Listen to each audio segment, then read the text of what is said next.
अगर आप किसी ऐसे प्रोजेक्ट के ऊपर काम कर रहे हैं जिसके अंदर डिज़ाइन भी आपके कॉन्ट्रैक्ट का हिस्सा है, तो आपको एक और बॉन्ड जमा कराना पड़ता है और उसका नाम होता है प्रोफेशनल इंडेमनिटी बॉन्ड।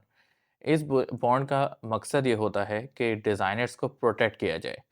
दौरान डिज़ाइन बाज़ औक़ात कोई गलती रह जाती है, जिसके नतीजे में क्लाइंट को कोई नुकसान हो सकता है। वो मटीरियल डैमेज भी हो सकता है, वो बॉडली डैमेज भी हो सकता है। मिसाल के तौर पर उसके किसी लेबर का नुकसान हो सकता है, उसके किसी वर्कर का नुकसान हो सकता है। तो ऐसे में वो डिज़ाइनर के ऊपर क्लेम डाल सकता है कि आपके काम की वजह से मेरा नुकसान हुआ है। अब डिज़ाइनर जो है अगर उसके पास इतने सारे क्लेम्स आ जाएँ, तो उसके लिए तो काफ़ी मुश्किल हो जाएगा इतने बड़े-बड़े क्लेम्स की सेटलमेंट करना। तो ऐसे में इंश्योरेंस कंपनीज़ ये रिस्क लेती हैं और वो देखती हैं कि प्रोजेक्ट क्या है, उसकी नौइयत क्या है और उसके हिसाब से वो इंडेमनिफिकेशन प्रोवाइड करती हैं। इससे जो है वो क्लाइंट भी प्रोटेक्ट हो जाता है और डिज़ाइनर्स भी प्रोटेक्ट हो जाते हैं। अब डिज़ाइनर्स की प्रोटेक्शन इसमें बहुत इम्पोर्टेंट होती है। डिज़ाइन पार्ट एक क्रिएटिविटी पार्ट होता है। इसके अंदर बहुत सा एनालिसिस होता है, नई-नई चीज़ें बनती हैं और इस पे बहुत ज़्यादा थॉट प्रोसेस रन किया जाता है। अब अगर डिज़ाइनर इस बात से डर जाए कि यार मेरी गलती कोई हो सकती है और उसके नतीजे में कंपनी को जो है वो उल्टा पे करना पड़ सकता है, तो यकीनन क्रिएटिविटी का साइकिल जो है वो रुक सकता है।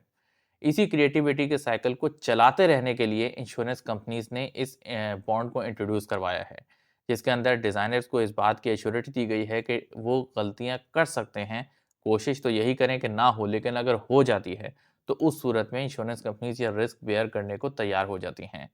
लेकिन फिर वही है कि वो देखती हैं कि ये इसका कितना मैग्नीट्यूड है, डैमेज कितना आ सकता है और वो एक लिमिट ऑफ लायबिलिटी भी लगाती हैं कि एक सर्टेन अमाउंट तक की तो वो लायबिलिटी और उसका रिस्क बर्दाश्त करेंगी।